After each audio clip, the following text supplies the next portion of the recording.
Hello there, nouns, verbs, and prepositional phrases. I am tired.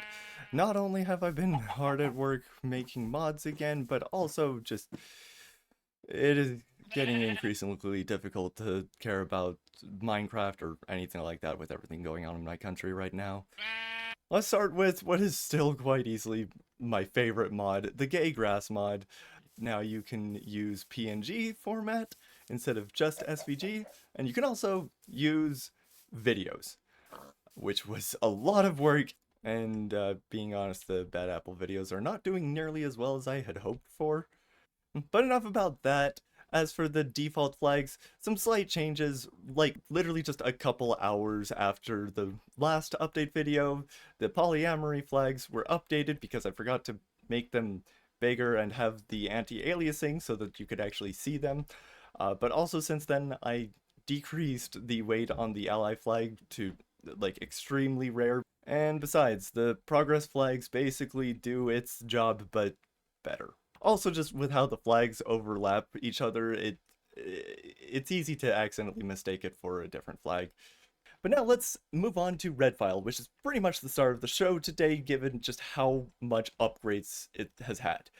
Now, I don't think I've actually truly said why I made Redfile.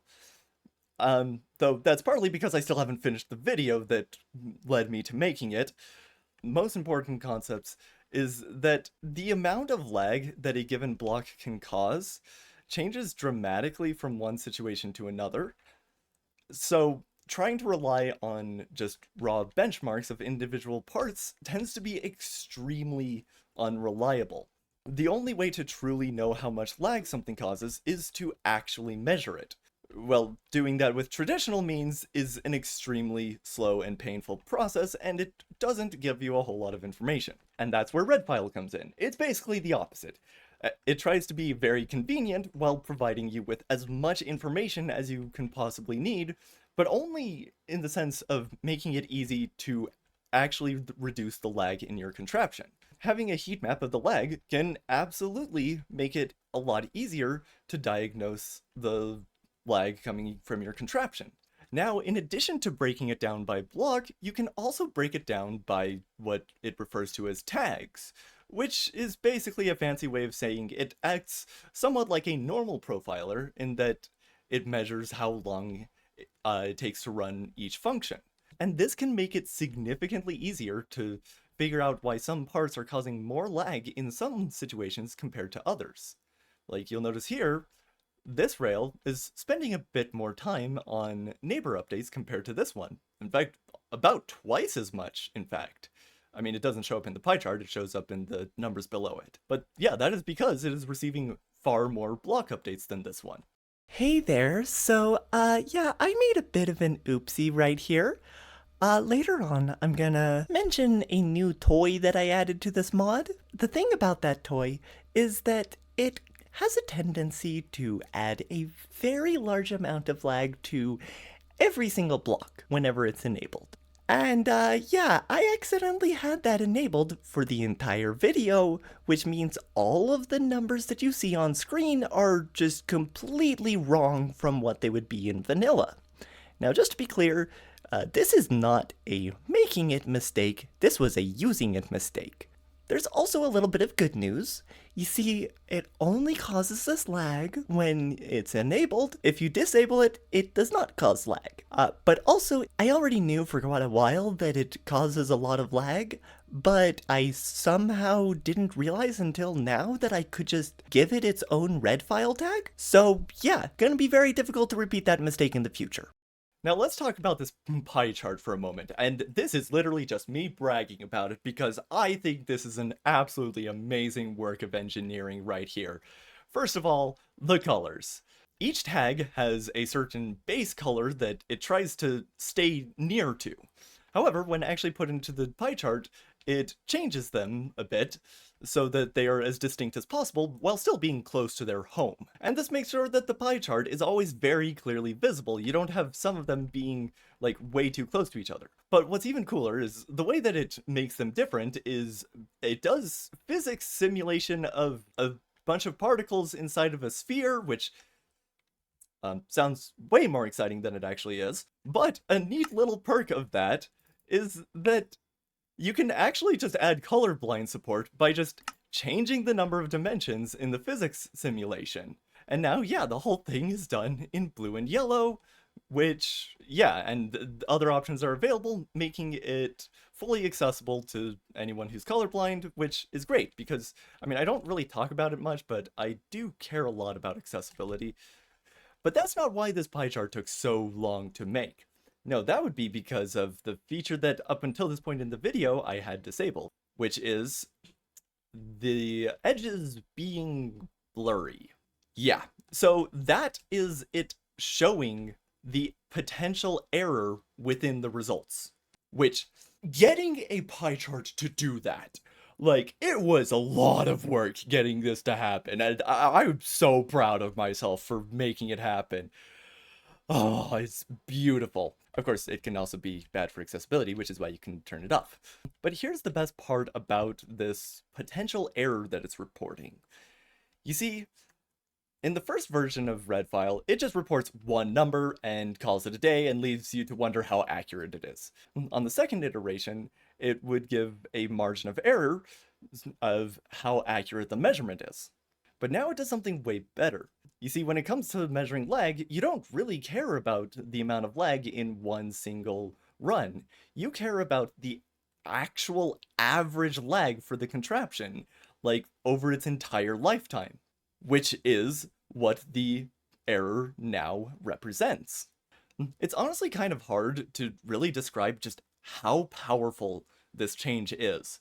But the short version, I guess, is that it removes basically all of the guesswork. You just do one run, and then you can be pretty confident that whatever numbers it's giving you accurately reflect that contraption, and specifically for the one aspect about the lag that you truly care about. Well, unless you want to also know how much the lag can fluctuate over time, in which case you can also get it to display that instead of the error, but only for the heat map slash pie chart.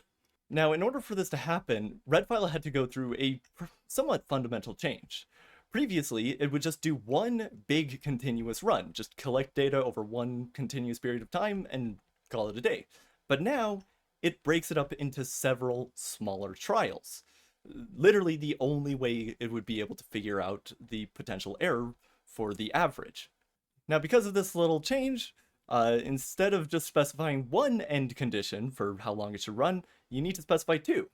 The first one being for the run as a whole, and the second one being for the individual trials, which I don't think I ever really mentioned this before, but all these different units here, they are the actual units. It doesn't just convert them into ticks. So like seconds, it is actual real life seconds during tick warp. And that brings us to a new end condition that is just so powerful. To see this in action, first we got to come to this command block and type in a little command, Redfile, signal, and then some sort of name. And now, instead of specifying an amount of time, you can say signal, and then the same name, and then however many times it needs to receive that signal in order for it to end the trial or the entire run. And especially when you use it to specify how long each trial should be, this is extremely powerful because you can make sure that the length of each trial is always exactly a multiple of whatever your contraption's total run cycle length is, even if it's inconsistent, which ultimately makes it even more accurate. Now, just like with the heat map, you can also break down the summary based on tags or not. Yeah, pretty simple. But there's also a new run type, comparison. First, you do a run to set the control value, have to give it a name, and then you can compare it, same name, and yeah, this tells you the change in lag, and specifically, it takes into account all of the potential error in the comparison, not just the two individual runs, which is basically the whole reason that this mode exists. And this compare mode is quite possibly the best tool for reducing lag, because you literally make a change and then see if it changed the lag. Now, I think that just about sums it up for Redfile. But there is now a new toy that has been added to the mod. Suppression blocks. The way they work is quite simple. Each of them disables some specific behavior on each of the 6 surrounding blocks. If you've heard of update suppression, it's generally talking about a device that cancels the entire chain of block updates. This just prevents a single block from doing its block updates. For example, if I put this neighbor update block here, then all the 6 surrounding blocks will not emit block updates. Sorry, what? Yeah, so a little quirk about Minecraft is that it actually has 2 different types of block updates, and the names are not very consistent, so I just call them neighbor updates and state updates. Neighbor updates being the one that you're generally talking about, but it is not the one that observers react to. They respond to state updates, which means that now it's going to activate the piston, but not the observer. And yeah, basically it just makes it easier to, mess around with things, figure out how they work, and it may or may not also have been originally created for the exact same video that I made Redfile for, which I keep procrastinating for awkward reasons. However, one little detail about suppression blocks is that they actually can really change the amount of lag. One extra feature of Redfile that would be nice at some point is the ability to just list out all of the things that can potentially change the amount of lag, such as lithium or suppression blocks. But that is currently not in the mod, so don't trust Redfile results if you have suppression blocks enabled. Speaking of which, I guess I should probably just clarify something here. The way I currently make my mods is I just put them all into one single combined mod, and each of them can be enabled or disabled, and the default is that literally all of them are disabled.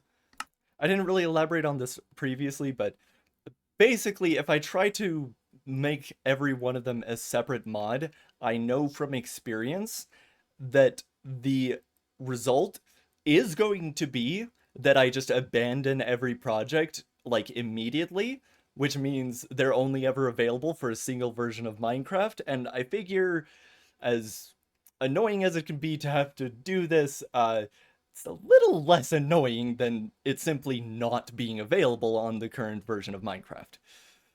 Now that's pretty much it for mod update stuff, but before I go, I guess some updates on the channel. I have no idea where I'm going with the channel. To be honest, I never really wanted my channel to be primarily just technical Minecraft to begin with, and then especially once you combine things like, what's going on, but also me starting HRT recently and just me getting better at combating perfectionism. Yeah, I've been starting to experiment with a lot of the other things that I've been wanting to do. But don't worry, I'm not leaving technical Minecraft, at least not yet. But I guess there is one overall combined thing. As horrible as it sounds, I'm wanting to put less effort into things. I'm gonna be honest, it feels like the things I put the least effort into are the things that people enjoy the most. I swear, there's like all these things that they say that you're supposed to do for making your YouTube channel thing do good. I just remembered, I forgot to put on the trans rights language pack. I am so sorry. Anyways, they say that there's a bunch of stuff that you should do for making your channel do well, and it feels like every time I do any of them, it, makes things worse. Feels like half the time, most of the energy I put into things is into trying to not be shut up, is into trying to not be myself. It's kind of hard to explain, but like, I know my demographic. I think you are already familiar with the idea of society telling you to, well, be anyone but yourself. And that stain does not come out easily. But on top of that, there's another little detail. I've always been a bit of an advocate for disability, and I haven't really been doing this, but I don't really want to inspire anyone to be the best. I want to inspire people to unapologetically put in a good effort, or something like that. I don't know, I didn't put a lot of effort into coming up with how to put that. Something I've kind of come to learn over time is, I guess, that imperfection is the core of art. I guess just overall, I'm wanting to become a bit more, do things a bit more casually. I mean, just take a look around. Have I ever been professional with stuff? No. No, the answer is blatantly no. Honestly, the only reason I'm even making this section is to, like, convince myself to stop putting so much effort into the things that make the video worse. Well, with that all out of the way, see you later. Trans rights are trans rights are human rights.